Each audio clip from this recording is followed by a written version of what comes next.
why isn't his bone healing the way it should? Hi, everybody. Welcome to Murphy's Corner, or welcome back if you're a subscriber here. I know I only have 12, but either way, welcome. This page is mainly about parenting and lifestyle. I will throw some aesthetics in there because I am a licensed esthetician. I will also be talking about nursing because I am a licensed practical nurse in the state of Michigan, but this video is going to be a little different. I got off into nursing because I have a child that has a special need. And I wanted to start on YouTube to reach more special needs moms. I did it on TikTok. I have a great following on TikTok full of moms and special needs moms. But I wanted to tell you guys how my son, who is 8, he'll be 9 in about 20 days, got diagnosed with Duchenne Muscular Dystrophy. So as parents, we all have to pay attention to our children. We pay like super, especially moms. Moms, we go above and beyond. We look at the way the kid walks or the way the kid talks and everything like that. So in the beginning, when my son was born, he was a little slower than all other children. Like, now I'm not talking about slower cognitively. I'm talking about motor functions as walking and running and wanting to just be a boy. You know how boys like to run and play and just be rough.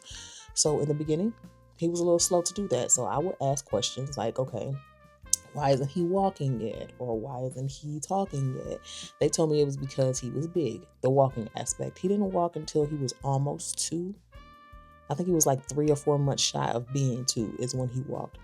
And so after he did start walking, I just kind of like say, okay, well, he's walking now, there's no big deal. And then, he started to cling to me. He was a mom's boy. So first of all, let's stop right here.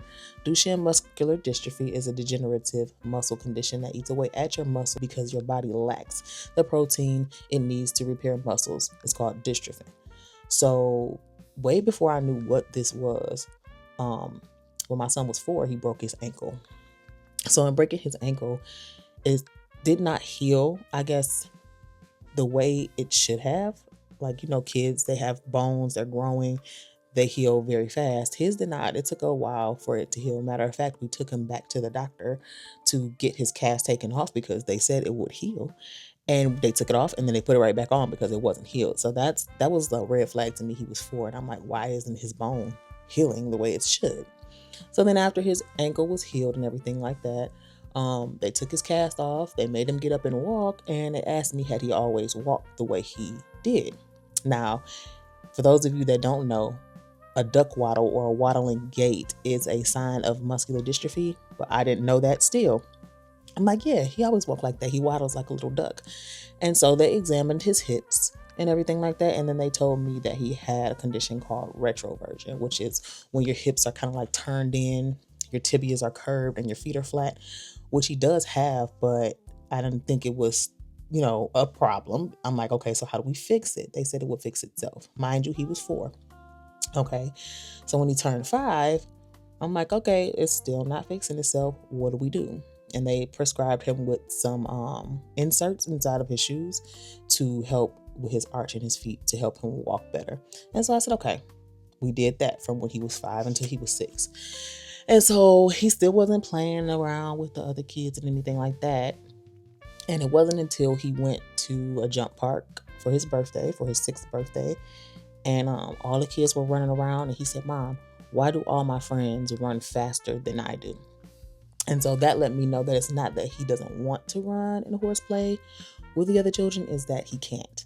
And so then, mama's parents, period, the wheels start turning. So my wheels started turning. I'm like, okay, what's going on? What's going on? And then I started seeing like significant muscle weakness in his hands, like as far as things like opening a bag of chips or plugging a phone charger into a phone or into a wall.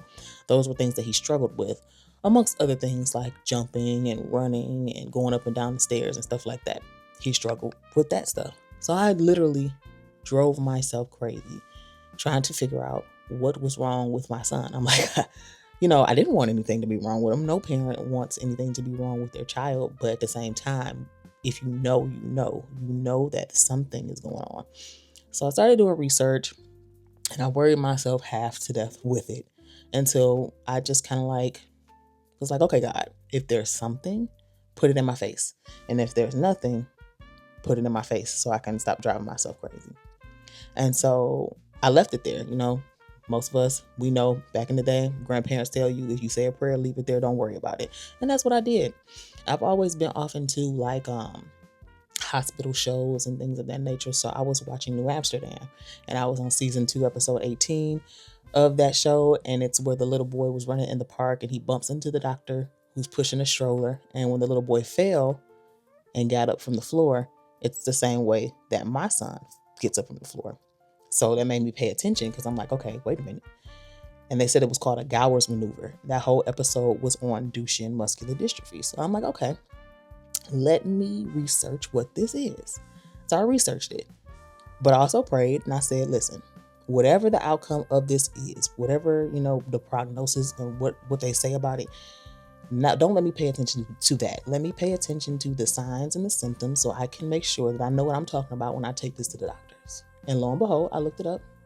And every sign and symptom that was on that list was something that my son was doing.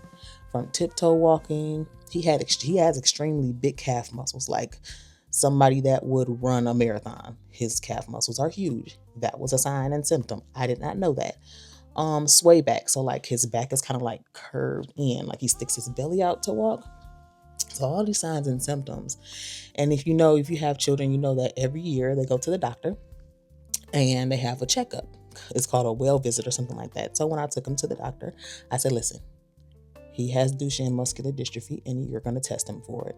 The test that they needed to run was called a CK, which is a creatinine kinase level test, and a test for the amount of muscle breakdown in the bloodstream.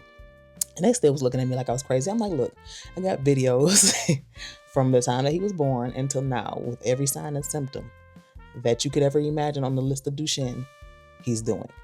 And I showed them the videos. They checked his legs. They made him do the Gowers maneuver test to get up from the floor. They made him jump. And then they said, okay, we'll refer you to a neurologist. And you have to get all of these blood tests ran. So I was okay. But they said, listen, you might not get into the neurologist for about 6 months. Me being me. And I'm like, I think it's going to be sooner than that because I already knew, because God had already spoke to me about it. So I already knew exactly what was going on. So we got the blood test, which was hard to get because it's not a regular blood test that they do on a regular blood panel. So it was like some type of special blood test that we had to drive so many places to try to get. And this was on a Monday. So Tuesday, I didn't hear anything back from anybody about the test. That they weren't uploaded into my chart or anything like that. Wednesday came and I'm like, okay, somebody's going to call me today because I already know what's happening. So the doctor's office called and they said, yes, the neurologist is going to be calling you in a couple of minutes because they want to see you and Julian in the doctor's office tomorrow. So we went from 6 months to tomorrow. So I'm like, okay, was the CK levels high? And they said they were a little elevated. All right, can you tell me what they were? We can't disclose that information. So I said, okay. So the neurologist called me like not even 5 minutes later. And they're like, we need to see you guys in office tomorrow about 8 a.m. And I said, okay, can you tell me what the CK levels were? Now, because I'm the one that brought this to them, they had open conversations with me. So in a little boy his age at the time, he was 6, the CK levels were supposed to be about 250. For a boy with Duchenne, they're very, very elevated. His was at 29,000. So with that being high and his liver enzymes being high, that automatically diagnosed him with Duchenne. But by law, they couldn't diagnose him until they did like genetic testing. But when we went to that neurologist the next day, they had everything set up. They had him set up with orthopedists so that he can get braces daytime and nighttime. They had him set up with physical therapy. They had him set up with a dietitian, and they had like I brought a treatment to them, which was Amandi's 45 at the time. It was a weekly infusion to help him produce dystrophin. So we started with that. It was so many things that were already on the table by me bringing the diagnosis to them. So that was the way that he got diagnosed. Now, since then, like I said, he's had the Amandi's 45. He's also had gene therapy, which was called a Levities. He got that on Halloween in 2024. And that helped with his endurance and everything. So right now, as of today, he's running, he's jumping, he's climbing stairs. We don't know what the future holds with Duchenne muscular dystrophy and all of the things that they have in the pipeline for these boys, but paying attention to your kid is number one, because the signs and symptoms are things that kids do every day. They tiptoe walk every day. They do. And I have big calf muscles. So if you have big calf muscles, you might just think that your kid takes after you. But all in all, you just have to pay attention. Had I had not paid attention to my kid the way that I did, who knows what would have happened. Like they say that the kids sometimes they stop walking by age 15. He's about to be 9. So it's kind of like pay attention to your kids. But anyway, he's coming up the stairs.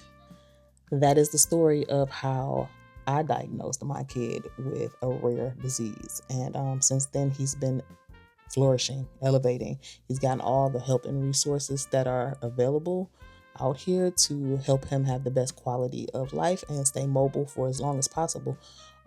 So yeah, thank you for watching. Welcome to my channel. If you haven't already, please subscribe, and you guys have a wonderful day. Bye.